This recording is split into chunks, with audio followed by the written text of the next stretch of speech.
बच्चों, welcome to locus academy. आज इस सेशन में हम लोग जिस चैप्टर का रिवीजन करने वाले हैं वो है मैट्रिसेस। बहुत ही इंपॉर्टेंट चैप्टर है और बहुत ही इजी चैप्टर है। ठीक है, इससे मार्क्स पिक करना बहुत आसान है।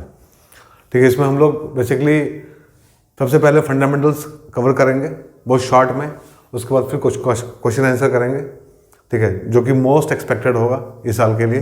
ठीक है, तो ध्यान से इस सेशन को देखना, बहुत ही इंपॉर्टेंट सेशन है। ठीक है, जितना भी अभी तक हम लोग सेशन किए हैं सब में हम लोग मोस्ट एक्सपेक्टेड क्वेश्चन ही किए हैं, तो सारे सेशन को जरूर देखो। ठीक है, तो चलो स्टार्ट करते हैं। तो मैट्रिक्स क्या होता है, सबसे पहले हम लोग यहाँ से स्टार्ट करते हैं। तो मैट्रिक्स होता क्या है? तो matrix is a rectangular arrangement of elements in rows and columns. ठीक है, एक रेक्टेंगुलर अरेंजमेंट है, मतलब इस तरह का ब्रैकेट में, स्क्वायर ब्रैकेट में हम लोग उस एलिमेंट्स को डालते हैं। ठीक है, जिसमें क्या होता है, रोज और कॉलम्स होता है। ठीक है, each row having equal number of elements. ठीक है, सारे रो में इक्वल नंबर ऑफ एलिमेंट होता है, मतलब ये रो है पहला, दूसरा, इसमें भी 2 एलिमेंट है, इसमें भी 2 एलिमेंट है। ठीक है, and each column having equal number of element. अब कॉलम भी इसमें 2 है, इसमें भी कॉलम में 2 एलिमेंट है, इस कॉलम में भी 2 एलिमेंट है। ठीक है, इसको मैट्रिक्स। ठीक है, तो एक रेक्टेंगुलर अरेंजमेंट है एलिमेंट्स का, जिसमें रोज में, सारे रोज में इक्वल नंबर ऑफ एलिमेंट होता है, सारे कॉलम में इक्वल नंबर ऑफ एलिमेंट होता है, मतलब कम बेसी नहीं होना चाहिए। अगर इस रो में देखो, इसको क्या बोलते हैं, इसको हम लोग बोलते हैं रोज, इसको रोज बोलते हैं। और ये जो होता है इस तरह से, मतलब वर्टिकल जो होता है वो क्या होता है, कॉलम होता है। जो हॉरिजॉन्टल होता है वो क्या होता है, रो होता है। तो हम लोग का क्या है, कॉलम है। This column and this is row. तो हर एक रो में, हर एक कॉलम में equal equal number of element होगा। ठीक है, मतलब इसमें रो में 2, इस रो में 2, जितना भी रो रहेगा उसमें 2 रहेगा। मतलब रो रहेगा ऐसे, कॉलम में जितना भी कॉलम में 2, इसमें भी 2 है, इसमें भी 2 है, जो कॉलम है उसमें भी 2 है, इसमें भी 2 है। ठीक है, तो इस तरह का अरेंजमेंट आप लोग को समझ में आ गया होगा बेसिकली। तो चलो, तो इसको हम लोग बोलते हैं मैट्रिक्स। अब रोज क्या होता है, कॉलम क्या होता है, यहाँ से आपको समझ में आ ही गया होगा। अब जो अंदर में लिखा हुआ है ना, ABCD, ये क्या है, दीज आर एलिमेंट्स। इसको क्या बोलते हैं हम लोग, these are elements of the matrix. ठीक है, एलिमेंट है मैट्रिक्स का। अब मैट्रिक्स जो होता है कोई नंबर को रिप्रेजेंट नहीं करता है, एक एलिमेंट का क्या है, अरेंजमेंट है। ये कुछ नंबर्स, अल्फाबेट्स, कुछ भी हो सकता है, उसका अरेंजमेंट है। ठीक है, रेक्टेंगुलर अरेंजमेंट है ये। ठीक है, वैल्यू नंबर्स में नहीं हम लोग निकाल सकते हैं। तो यहाँ पे देखो, यहाँ पे कुछ इंपॉर्टेंट पॉइंट है। The number of elements in matrix are its elements. जो भी एलिमेंट लिखा हुआ है, मतलब जो भी अंदर में कुछ लिखा हुआ, नंबर वगैरह कुछ भी लिखा हो, वो क्या कहलाता है, उसका एलिमेंट कहलाता है। तो number in elements in matrix are its elements. Now the elements of the matrix this, जैसे कि एग्जांपल हम लोग लिए यहाँ पे, कुछ एक मैट्रिक्स है यहाँ पे, इसमें क्या है, कुछ एलिमेंट दिख रहा होगा, 9, 12, -1, 13, ये क्या कहलाता है, इसका एलिमेंट कहलाता है। ठीक है, तो एलिमेंट समझ में आ गया होगा आप लोगों को। तो इस रेक्टेंगुलर अरेंजमेंट के अंदर कोई भी नंबर लिखा हुआ है तो क्या है, वो उसका एलिमेंट है। ठीक है, और उसमें रोज और कॉलम होता है, सारा एलिमेंट जो होता है वो रोज कॉलम में अरेंज होता है। ठीक है, ऐसा कुछ भी नहीं होना चाहिए। अगर इस तरह से है ABD, तो ये this is not a matrix. क्यों मैट्रिक्स नहीं है? क्योंकि इसमें जो है रो में, इस रो में 2 एलिमेंट है, इस रो में 1 एलिमेंट है। बट हम लोग अभी पढ़े डेफिनेशन में क्या, कि सारे रोज में इक्वल नंबर ऑफ एलिमेंट होना चाहिए और सारे कॉलम में भी इक्वल नंबर ऑफ एलिमेंट होना चाहिए। वर्टिकल वाला कॉलम कहलाता है, हॉरिजॉन्टल वाला रो कहलाता है। राइट, ठीक है। तो यहाँ पे देखो ऑर्डर। अब हम लोग को सीखना है कि ऑर्डर ऑफ मैट्रिक्स क्या होता है। तो किसी भी मैट्रिक्स को जो हम लोग लिखते हैं ना, तो उसका कुछ ऑर्डर होता है। ठीक है, ऑर्डर मतलब क्या, कि रोज और कॉलम जो होता है हम लोग का ना, यहाँ पे देखो, यहाँ रोज है, यहाँ कॉलम है, ये रोज, ये कॉलम, तो इसका ऑर्डर क्या होगा, तो एलिमेंट के हिसाब से ही रोज और कॉलम होता है उसका। ठीक है, मतलब इसमें रोज में 2 एलिमेंट है, कॉलम में 2 एलिमेंट है। ठीक है, तो ये कौन सा हो जाएगा हम लोग का, 2 × 2 ऑर्डर का मैट्रिक्स हो जाएगा। तो if matrix has m rows and n columns, तो किसी मैट्रिक्स का में अगर m रोज है और n कॉलम्स है, ठीक है, तो उसका ऑर्डर क्या होगा, उसका होगा ऑर्डर m/n। इसको कैसे पढ़ते हैं हम लोग, इसको पढ़ते हैं m/n। ठीक है, m/n ऑर्डर का वो मैट्रिक्स कहलाएगा। ठीक है, पहला वाला क्या है, नंबर ऑफ रोज, दूसरा वाला क्या है, number of column, m rows and n columns. ठीक है, तो ये ऑर्डर चेंज नहीं होना चाहिए। ठीक है, ये ऑर्डर एज इट इज रहेगा, m rows and n columns. ठीक है, m stands for rows and n stands for column. ठीक है, इतना समझ में आ गया होगा आप लोगों को। इसको हम लोग बोलते हैं order of matrix. For example, एक एग्जांपल लेते हैं इसका हम लोग, जैसे यहाँ पे लिखा हुआ है ABCDEFGHI। ठीक है, तो इसमें क्या है, इसमें 3 इंटू मतलब 3 रोज है और 3 कॉलम्स है, 3 रोज 1 2 3 एंड 3 कॉलम्स 1 2 3, ठीक है। तो ये इसका ऑर्डर क्या होगा, दिस इज 3 इंटू 3 मैट्रिक्स, ठीक है। अगर यहाँ पे हम लोग को दिया हुआ है 1 2 3, ये कुछ इस तरह का अरेंजमेंट है, इसमें कॉमन ही लगाना है अंदर में आप लोगों को, ठीक है। इस तरह का कोई मैट्रिक्स है तो ये क्या कहलाएगा। अब देखो इसमें रो कितना है, रो तो एक ही दिख रहा है, एक ही रो है तो 1, और कॉलम कितना है 1 2 एंड 3, तो this is called matrix of order 1/3, ठीक है। तो 1/3 का मैट्रिक्स है 1 2 3, 3 कॉलम है और एक रो है, राइट। तो ये आप लोगों को समझ में आ गया होगा, ठीक है, ऑर्डर ऑफ मैट्रिक्स क्या कहलाता है। So m/n is the order where m is row and n is column. Now next, equality of matrix. Equality का मतलब क्या होता है कि दो मैट्रिक्स इक्वल कब होगा, ठीक है, दो मैट्रिक्स इक्वल कब होगा। तो two matrices are called equal if and only if they are of same order. तो सबसे पहले तो दोनों का ऑर्डर बराबर होना चाहिए, ठीक है, सबसे पहले दोनों का ऑर्डर बराबर होना चाहिए, ठीक है। दूसरा, कॉरस्पॉन्डिंग एलिमेंट्स आर इक्वल, और एलिमेंट जो होगा कॉरस्पॉन्डिंग, ठीक है, मतलब प्लेस चेंज नहीं होना चाहिए, ठीक है। अगर सेम प्लेस पे जो एलिमेंट है दोनों मैट्रिक्स में अगर बराबर हो तो वो इक्वल मैट्रिक्स कहलाता है। फॉर एग्जाम्पल देखो यहाँ पे अगर हम लोग बोलते हैं यहाँ पे मैट्रिक्स ए हम लोग के पास में है 1 2 -3 -5, राइट। और यहाँ पे और दूसरा हम लोग के पास मैट्रिक्स है मतलब यहाँ पे अगेन 1 2 -3 -5, तभी ये दोनों मैट्रिक्स मतलब ए इज इक्वल टू बी हम लोग बोल सकते हैं, ठीक है। तभी हम लोग यहाँ पे ए इज इक्वल टू बी बोल सकते हैं। अब कभी कभी क्वेश्चन में कुछ ऐसा भी आता है, इस पे बेस्ड क्वेश्चन कभी ऑब्जेक्टिव वगैरह में आ सकता है। फॉर एग्जांपल अगर यहाँ पे कोई मैट्रिक्स दिया हुआ है ए इज इक्वल टू 1 2 3 5 ऐसा दिया हुआ है, और B is a matrix A B 3 5, तो ए और बी का वैल्यू कितना होगा, provided A is equal to B. अगर दिया हुआ है यहाँ पे ए और बी बराबर है, ठीक है, matrix A is equal to matrix B, तो ए और बी का वैल्यू कितना होगा, तो ऑब्वियसली अगर इक्वल है तो कॉरस्पॉन्डिंग एलिमेंट मतलब क्या होगा, यहाँ पे जो है वो यहाँ के बराबर होना चाहिए, यहाँ पे जो है वो यहाँ के बराबर होना चाहिए, यहाँ वाला यहाँ के बराबर, यहाँ वाला यहाँ के बराबर, ठीक है। तो ए का वैल्यू कितना हो जाएगा, तो उसके हिसाब से ए का वैल्यू 1 हो जाएगा, और बी का वैल्यू कितना हो जाएगा, बी का वैल्यू 2 हो जाएगा, राइट। तो इसको हम लोग बोलते हैं इक्वालिटी ऑफ मैट्रिक्स। आप लोगों को समझ में आया होगा अच्छे से, right. So now next is classification of matrix. अब क्लासिफिकेशन कैसे करते हैं मैट्रिक्स का, टाइप्स कितना होता है इसका, उसको समझते हैं यहाँ पे, ठीक है। तो पहला जो है वो है रो मैट्रिक्स। अब रो मैट्रिक्स का क्या मतलब होता है, तो रो मैट्रिक्स का मतलब होता है कि जिसमें एक रो हम लोग को दिखे, जैसे यहाँ पे 1 2 3, ये क्या है, this is a row matrix. क्यों, क्योंकि इसमें एक रो है, ठीक है, एक रो है इसमें, ठीक है। तो इसको हम लोग क्या बोलते हैं, रो मैट्रिक्स बोलते हैं। वैसे इसका ऑर्डर क्या होगा, इसका ऑर्डर होगा 1 into 3, मतलब एक रो है और 3 कॉलम है, तो एक रो जिसमें रहेगा उसको क्या बोलते हैं, हम लोग बोलते हैं रो मैट्रिक्स। वैसे कॉलम मैट्रिक्स को बोलते हैं हम लोग। तो यहाँ पे देखो अगर ऐसा कोई मैट्रिक्स है 1 2 3, this is called column matrix. क्यों, क्योंकि उसमें एक कॉलम है, हाँ, बट इसका ऑर्डर क्या होगा, इसका ऑर्डर होगा 3 into 1। क्यों, क्योंकि उसमें 3 रोज है, 1 2 3 रोज बट 1 कॉलम। जो एरो दिए हैं ना, 3 एरो दिए हैं इस तरह से हॉरिजॉन्टली, तो 3 इसमें क्या है, रोज है, और एक वर्टिकल डाउनवर्ड एरो दिए हैं, मतलब इसमें एक कॉलम है, ठीक है। ऐसा हम समझाने के लिए किए हैं, बट मतलब ऐसे बुक में नहीं मिलेगा, और नहीं आप लोग को एग्जाम में ऐसा करना है, ठीक है, हम समझाने के लिए यहाँ से किए। तो इसमें एक कॉलम है, इतना समझ लो, एक कॉलम है तो कॉलम मैट्रिक्स हो गया, और इसमें क्या है, एक रो है केवल, तो ये रो मैट्रिक्स हो गया, राइट। चलो now what is rectangular matrix. तो मतलब एज नेम सजेस्ट रेक्टेंगुलर, ठीक है। रेक्टेंगुलर का मतलब क्या होता है, कुछ रेक्टेंगुलर फीलिंग आना चाहिए यहाँ पे। तो फीलिंग कैसे आएगा, देखो यहाँ पे अगर हम बोलते हैं कि मैट्रिक्स ए हम लोग के पास में है 1 2 3 4 5 6, ठीक है, एक मैट्रिक्स है।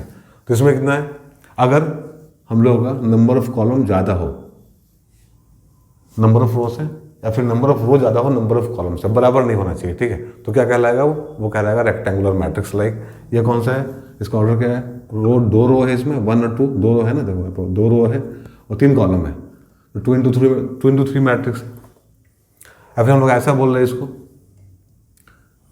इसको ऐसे भी कर सकते हैं हम लोग, लाइक 1 2 3 4 5 6, ठीक है। तो ये कौन सा है, ये 3 into 2 है, ऑर्डर इसका कितना है, 3 into 2 है।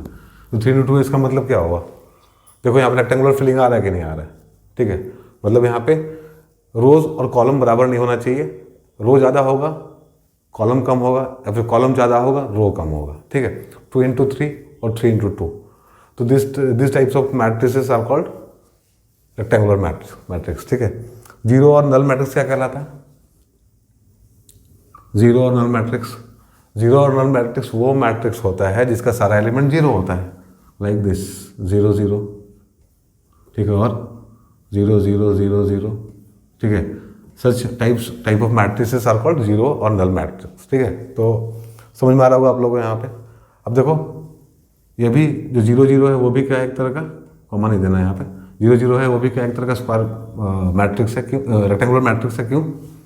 यहाँ भी रेक्टेंगुलर फीलिंग आ रहा है कि नहीं आ रहा है, ठीक है। यहाँ पे रोज और कॉलम का नंबर बराबर नहीं है, यहाँ पे भी एक रो है और 2 कॉलम है, तो इसको भी हम लोग रेक्टेंगुलर मैट्रिक्स बोल सकते हैं, but this is zero matrix, ठीक है। जीरो मैट्रिक्स क्यों? क्योंकि सारा एलिमेंट जीरो है, ठीक है, सारा एलिमेंट जीरो इसलिए जीरो मैट्रिक्स है, स्क्वायर मैट्रिक्स।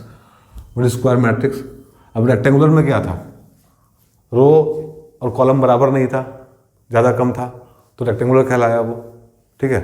वैसे ही स्क्वायर मैट्रिक्स क्या हो जाएगा, स्क्वायर मैट्रिक्स में जिसमें रोज और कॉलम बराबर हो, जैसे कि 1 2 3 4, ये क्या है, दिस इज स्क्वायर मैट्रिक्स, क्यों? क्योंकि इसमें रो भी 2 है, कॉलम भी 2 है। तो जिसमें रो और कॉलम बराबर हो स्क्वायर मैट्रिक्स, और जिसमें डिफरेंस हो रो और कॉलम में वो रेक्टेंगुलर मैट्रिक्स, राइट। तो ये क्या है, स्क्वायर मैट्रिक्स है।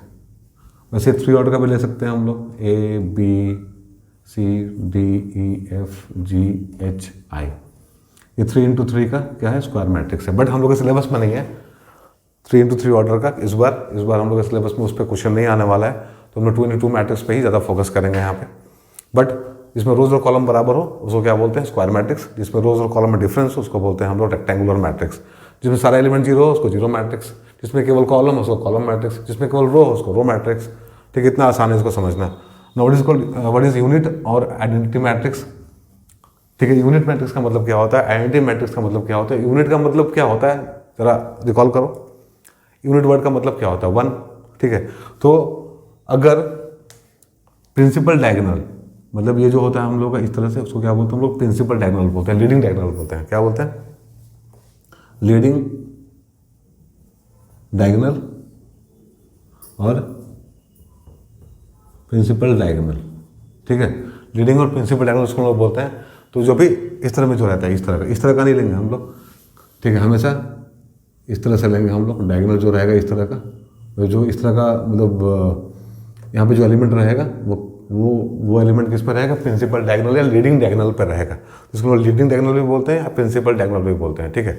इस तरह से हम लोग नहीं ले सकते हैं, ठीक है। इसको हम लोग ABCD ऐसा है तो इस तरह से नहीं ले सकते हैं। This is not principal diagonal but this is principal diagonal, ठीक है। ध्यान में रखो इसको, ठीक है। तो इस पर जो भी एलिमेंट अगर 1 आता है हम लोगों का, अगर हम लोग लीडिंग डायगोनल पर सारा एलिमेंट 1 है, हम लोग प्रिंसिपल डायगोनल पर सारा एलिमेंट 1 है, तो बाकी का 0 है, तो उसको क्या बोलते हैं हम लोग, उसको बोलते हैं यूनिट और आइडेंटिटी मैट्रिक्स, राइट। यूनिट और आइडेंटिटी मैट्रिक्स को लोग बोलते हैं, ठीक है। तो इतना तो क्लियर हो गया होगा। ये सारा कंसेप्ट बहुत इंपॉर्टेंट है, बेसिक था जो भी हम लोग लर्न किया अभी, डेफिनेशन, ठीक है। कुछ यहाँ पे ऑर्डर सीखे हम लोग, इक्वालिटी सीखे, टाइप्स पढ़े, ठीक है। अब हम लोग पढ़ेंगे इस पर ऑपरेशनल मैट्रिसेस, कैसे उसको हम लोग एडिशन करते हैं, सब्ट्रैक्शन करते हैं, मल्टीप्लिकेशन करते हैं, ये सारा कुछ हम लोग सीखेंगे जस्ट अभी, ठीक है। चलो अब बच्चों देखो, अब क्या करेंगे हम लोग, ऑपरेशनल मैट्रिसेस। अब ये क्या होता है, अब इसमें एडिशन है, मल्टीप्लिकेशन है, सब्ट्रैक्शन है, ये सारा जो प्रोसेस है इसको क्या बोलते हैं हम लोग, ऑपरेशन बोलते हैं, ठीक है। तो इसमें पहले एडिशन क्या होता है, एडिशन ऑफ 2 मैट्रिसेस क्या होता है। सबसे पहला कंडीशन क्या है कि दोनों मैट्रिक्स जिसको हम लोग ऐड करने वाले हैं वो सेम ऑर्डर का होना चाहिए, ठीक है, तभी वो कंपैटिबल होगा एडिशन के लिए। जैसे A और B 2 मैट्रिक्स हम लोग का यहाँ पे, दोनों को ऐड करना है तो कैसे ऐड करेंगे, तो A + B ऐड करने के लिए, अब इसका जो एलिमेंट होगा, मतलब इसका जो एलिमेंट होगा इस पोजीशन पे, इसका जो एलिमेंट होगा इस पोजीशन पे, कॉरस्पॉन्डिंग एलिमेंट जो होगा इसका वो क्या होगा, ऐड होगा। तो इज इक्वल टू 16 - 13 हो जाएगा यहाँ पे, मतलब प्लस माइनस तो माइनस ही होता है, ठीक है। फिर यहाँ होगा यहाँ पे -5 + 4, 4 + 2 और 1 + 0, तो ये हम लोग को मिलेगा एडिशन करके, ठीक है। मतलब सेम प्लेस पे होना चाहिए, इसका फर्स्ट, इसका फर्स्ट, इसका फर्स्ट रो का सेकंड एलिमेंट, इसका फर्स्ट रो का सेकंड एलिमेंट, इस तरह से जो पोजीशन है एलिमेंट का, कॉरस्पॉन्डिंग पोजीशंस ठीक है, उस इन दोनों के बीच में एडिशन होगा। ठीक है, तो इस तरह से आंसर कितना आएगा इसका हम लोगों का आएगा 16 माइनस 13 कितना होता है 3, यहाँ पे होगा -1, यहाँ पे होगा 6, यहाँ पे होगा 1। सो ये मिलेगा हम लोग को एडिशन करके। एडिशन इस तरह से होता है। ठीक है, मतलब पोजीशन हम लोग को चेंज नहीं करना है। इसका इस पोजीशन पर जो रहेगा इस पोजीशन के साथ में ऐड होगा, यहाँ वाला इसके साथ में ऐड होगा, यहाँ वाला इसके साथ में ऐड होगा, यहाँ वाला इसके साथ में ऐड होगा। ठीक है, तो समझ में आ गया होगा। अगर हम लोग बोले अब कि हम लोग को A+C को ऐड करना है, A+C को ऐड करना है या फिर B+C को ऐड करना है, तो क्या पॉसिबल है एडिशन? नहीं, पॉसिबल नहीं है। ठीक है, मतलब यहाँ पे A+C addition not possible. Not possible क्यों? क्योंकि दोनों सेम ऑर्डर का नहीं है। ठीक है, A और C क्या है? सेम ऑर्डर का नहीं है। B और C क्या है? सेम ऑर्डर का नहीं है, इसलिए इन दोनों में एडिशन पॉसिबल नहीं है। Now next, multiplication of A matrix bye a number k। कोई भी नंबर k लेंगे और हम लोग इसको मल्टीप्लाई करते हैं अगर एक मैट्रिक्स को। ठीक है, इसको हम लोग स्केलर मल्टीप्लिकेशन भी बोलते हैं, स्केलर मल्टीप्लिकेशन। ठीक है, तो जैसे k इंटू a कर दिया। ठीक है, इसमें हम लोग k मल्टीप्लाई कर दिए मैट्रिक्स में, तो उसका मतलब क्या होगा प्रोसेस? तो ये जो एलिमेंट होगा, जितना भी एलिमेंट होगा इसका a का, वो सारा k से मल्टीप्लाई होगा। मतलब 11k हो जाएगा, यहाँ 6k हो जाएगा, -2k हो जाएगा और यहाँ पे -7k हो जाएगा। ठीक है, इसको क्या बोलते हैं हम लोग? इसको बोलते हैं मैट्रिक्स का स्केलर मल्टीप्लिकेशन। ठीक है, किसी भी नंबर से अगर एक मैट्रिक्स को मल्टीप्लाई कर रहे हैं तो उसका सारा एलिमेंट जो है उस नंबर से मल्टीप्लाई हो जाएगा। राइट, ठीक है। नाउ तो मैट्रिक्स का मतलब क्या होता है? मतलब एक कोई मैट्रिक्स आप लोग को दिया हुआ है तो उसको सिंपली क्या करना है, -1 से मल्टीप्लाई कर दो तो हम लोग को उस मैट्रिक्स का नेगेटिव मिल जाता है। जैसे कि ए अपने पास कोई मैट्रिक्स है यहाँ पे, इसका नेगेटिव हम लोग को चाहिए, तो क्या करेंगे हम लोग? सिंपली इसको -1 से मल्टीप्लाई कर देंगे। राइट, तो क्या मिलेगा हम लोगों को? यहाँ पे 16 है, अब इसमें -1 मल्टीप्लाई होगा क्योंकि चारों एलिमेंट में मल्टीप्लाई होगा वो, तो यहाँ मल्टीप्लाई होगा तो क्या होगा? -16 हो जाएगा। या -11 माइनस पहले से है तो यहाँ पे प्लस हो जाएगा, तो यहाँ 11 बच जाएगा केवल।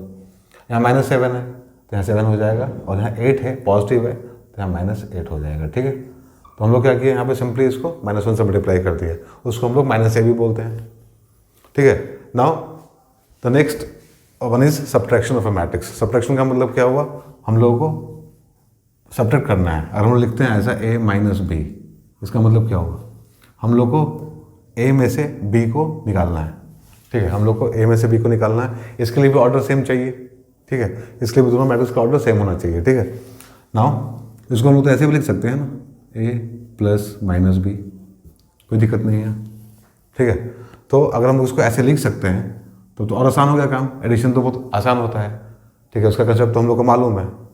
तो a को लिख लो यहाँ पे पहले, -2 7 1 3, हम लोग लिख लिए एक।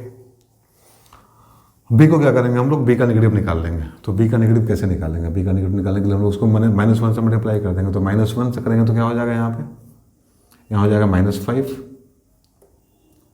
+3 +2 -4। ठीक है, और जो हम लोग का एडिशन का प्रोसेस है सिंपल, वो कर लेंगे यहाँ पे। वो क्या हो जाएगा? -2 -5 7 +3 1 + 2 एंड 3 -4। तो क्या मिलेगा हम लोग को? हम लोग को मिलेगा -7 10 3 एंड -1। ठीक है, इस तरह से मिला। अगर ऐसे भी हम लोग उसको माइनस करते हैं, इसमें से इसको इसमें से इसको, तो क्या हो जाएगा एग्जैक्टली? हम लोग को सेम आंसर मिलने वाला। तो डायरेक्टली भी हम लोग माइनस कर सकते हैं, लेकिन कंसेप्ट को समझने के लिए, ठीक है, इसको हम लोग एडिशन के फॉर्म में लेके आए पहले। ठीक है, यहाँ पर हम नेगेटिव वाला कंसेप्ट यूज़ किए हैं, उसको बात किए हैं यहाँ पे। ये प्रोसेस सही रहता है करना। ठीक है, वैसे भी कर सकते हैं हम लोग, डायरेक्टली a - b भी कर सकते हैं।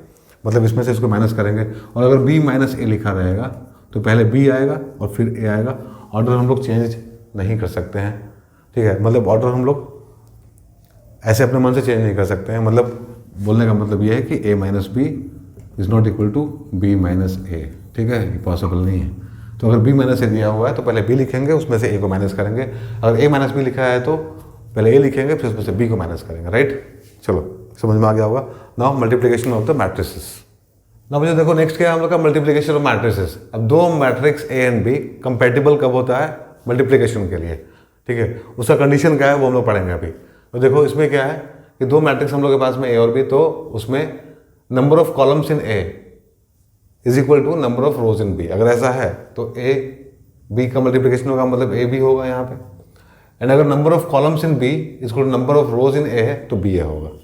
मतलब क्या है इसका? मतलब ये है कि नंबर ऑफ कॉलम पहले का और नंबर ऑफ रोज दूसरे का अगर बराबर है तभी मल्टीप्लिकेशन हो सकता है। ठीक है, जैसे कि एग्जांपल देख लो यहाँ पे, अगर यहाँ पे हम लोग को मैट्रिक्स ए दिया हुआ है और बी दिया हुआ है, ठीक है, तो यहाँ पे इसका ऑर्डर क्या कैसे लिखेंगे हम लोग? यहाँ लिखेंगे रो बाय कॉलम। तो 2 इंटू 2, ये क्या है? रो है, ये क्या है? कॉलम है। ठीक है, नाउ नेक्स्ट बी है जो, वो भी क्या है? 2 बाई 2 का मैट्रिक्स हम लोगों का, ये रो है और ये कॉलम है, राइट। अब यहाँ पे समझने वाला बात ये है कि इसका कॉलम और इसका रो अगर बराबर है तभी ये कंपेटेबल है मल्टीप्लिकेशन के लिए।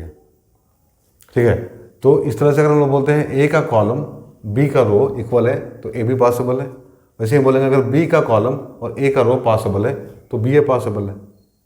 हम लोग देखते हैं निकाल के यहाँ पे। ठीक है, तो सबसे पहले कंडीशन तो हम लोग को चेक करना होता है कि कॉलम, पहले का कॉलम दूसरे का रो इक्वल है कि नहीं है। ठीक है, तो इसमें ये दोनों इक्वल है तो ये कंपेटेबल है मल्टीप्लिकेशन के लिए। ठीक है, तो ए बी निकालना है अपने को। ए बी कैसे निकालेंगे हम लोग? यहाँ पे लिख लेंगे पहले ए बी जो भी दिया हुआ है, 2 - 1 5 3, और बी क्या दिया हुआ है? बी दिया हुआ है 1 4 1 - 2। ठीक है, ये दिया हुआ है। तो इसमें हम लोग क्या करेंगे? सबसे पहले कंपेटेबल तो है क्योंकि ये वाला पार्ट और ये वाला पार्ट इक्वल है। जब ये दोनों इक्वल होगा, ऑर्डर लिख के हम लोग चेक कर लेंगे। जब ये इसका दूसरा वाला इसका पहला वाला इक्वल होगा तो ही मल्टीप्लिकेशन पॉसिबल है। तो ए बी करेंगे हम लोग, ए से बी को मल्टीप्लाई करेंगे। तो देखो यहाँ पे जो पहला कॉलम, मतलब पहला जो एलिमेंट है ना इसका 2, ठीक है, इसके पहले एलिमेंट से मल्टीप्लाई होगा 2 इंटू 1। ठीक है, और इसका दूसरा वाला जो है, ठीक है, इसके दूसरे से मल्टीप्लाई होगा, मतलब पहले रो और कॉलम, पहले का रो दूसरे का कॉलम। ठीक है, पहले का रो दूसरे का कॉलम, ऐसे चलेगा ये। 2 इंटू 1 एंड 5 इंटू प्लस क्या हो जाएगा? 5 इंटू 4। यहाँ लिख लेंगे हम लोग पहला वाला अपना। ठीक है, फिर देखो, फिर हम लोग पहला ही रो लेंगे इसका। तो पहला रो पहला कॉलम लिया, अब पहला रो दूसरा कॉलम लेंगे और यहाँ लिखेंगे। ठीक है, तो यहाँ हो जाएगा 2 इंटू 1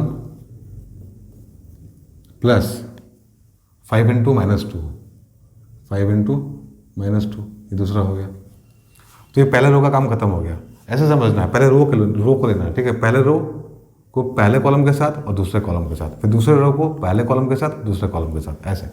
ठीक है, अब दूसरा रो, अब सेकेंड रो लेंगे और पहला कॉलम लेंगे तो क्या होगा? -1 इंटू 1 प्लस 3 इंटू 4, 3 इंटू 4। फिर यहाँ कर लेंगे -1 इंटू 1 और 3 इंटू -2। तो ये हम लोगों का रेडी हो गया सब कुछ। अब यहाँ पे कैलकुलेशन करना बच गया हम लोगों का। ठीक है, तो यहाँ क्या हो जाएगा? देखो यहाँ हो जाएगा 2 and 20, 2 + 20 क्या होता है? 22 होता है। यहाँ पे क्या हो जाएगा? -1 और 12, 11। यहाँ पे क्या होगा? 2 और -10, तो यहाँ हो जाएगा -8। यहाँ क्या हो जाएगा? -1 और -6, तो यहाँ हो जाएगा -7। तो हम लोग का आंसर आएगा सॉल्व करने के बाद में। ठीक है, अब किया क्या हम लोग यहाँ पे? तो हम लोग पहले वाले मैट्रिक्स में रो से चल रहे थे, तो पहला रो पहला कॉलम यहाँ पे लिखेंगे, पहला रो दूसरा कॉलम यहाँ पे लिखेंगे, फिर दूसरा रो पहला कॉलम यहाँ लिखेंगे, एंड दूसरा रो दूसरा कॉलम यहाँ लिखेंगे। ठीक है, मतलब ये क्या है हम लोगों का? रो कॉलम फिर रो कॉलम। ठीक है, इस तरह से हम लोग इसको अरेंज करते हैं। एक चीज़ बहुत इंपॉर्टेंट है समझने के लिए यहाँ पे कि हम लोग के पास कोई मैट्रिक्स है इस तरह का, मान लो यहाँ पे दिया हुआ है 1 2, यहाँ समझो थोड़ा सा, और 1 2 है, और यहाँ पे हम लोग के पास में है 3 4 5 6। तो क्या कंपेटेबल है मल्टीप्लिकेशन के लिए? कैसे चेक करेंगे इसको हम लोग? पहले तो हम लोग चेक करेंगे इसको ऑर्डर लिखेंगे, मतलब कि क्या है, इसमें रो कितना है? इसमें रो तो एक ही, कॉलम कितना है? कॉलम 2 है। ठीक है, इसमें क्या है? 2 रो 2 कॉलम।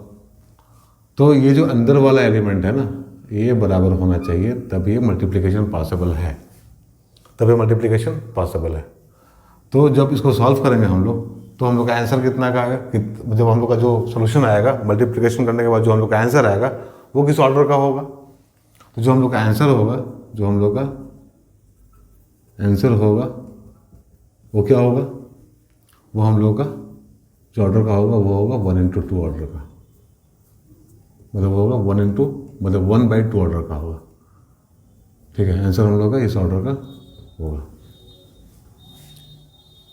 ठीक है, तो पहले तो इसको चेक कर लेना अंदर वाले को देख के कि मल्टीप्लिकेशन के लिए कंपेटेबल है कि नहीं है। अगर है तो ये जो बचा हुआ है ना ये वाला, इस ऑर्डर का हम लोग का आंसर होगा। ऑलवेज चेक कर लेना। ठीक है, देखो यहाँ पे 2/2 था अंदर वाला, तो कंपेटेबल है। ये 2 और 2 बराबर है, कंपेटेबल है। अब आंसर किस ऑर्डर का हम लोग का आया, ये 2 और 2 बाहर वाले का ऑर्डर का हम लोग का आंसर आया। तो इतना बात ध्यान में रखना बहुत जरूरी है। ना यहाँ पे एक और क्वेश्चन हम लोग के पास में है, ये भी तो हम लोग निकाल लिए, अब बी ए निकालना है।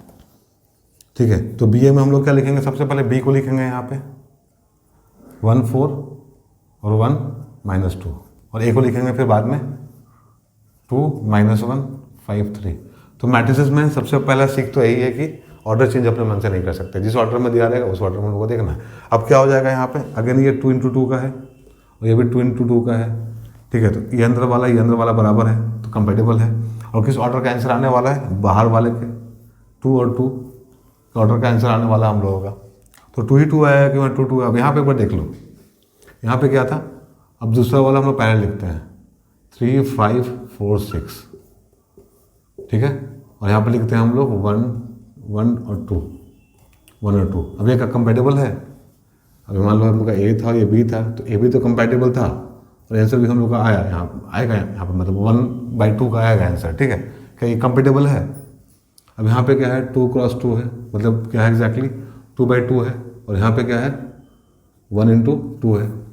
अब यहाँ पे देखो 2 है और यहाँ पे 1 है, तो ये पॉसिबल नहीं है, इसका मल्टीप्लिकेशन पॉसिबल नहीं है, ये कंपेटेबल नहीं है। तो ए बी और बी ए तो कभी बराबर होता नहीं है। और जब भी दिया रहेगा तो ऑर्डर में हम लोग को लेना है और चेक करना है पहले कि कंपेटेबल है कि नहीं। अगर है तो फिर किस ऑर्डर का आंसर आएगा, तो जो पहला वाला है, जो आखिरी वाला जो बचेगा यहाँ पे, इस ऑर्डर का हम लोग का आंसर आएगा। ठीक है, अब एक बी ए करके देखते हैं। तो बी ए में भी हम लोग सेम प्रोसीजर को फॉलो करेंगे। क्या यहाँ पे क्या हो जाएगा, पहला रो लेंगे हम लोग और ये कॉलम लेंगे, तो 1 × 2 +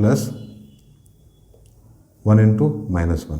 ठीक है, अगेन यहाँ पे पहला 1 × पहला कॉलम, पहला रो, पहला कॉलम, पहला रो, दूसरा कॉलम, तो 1 × 5 + 1 × 3।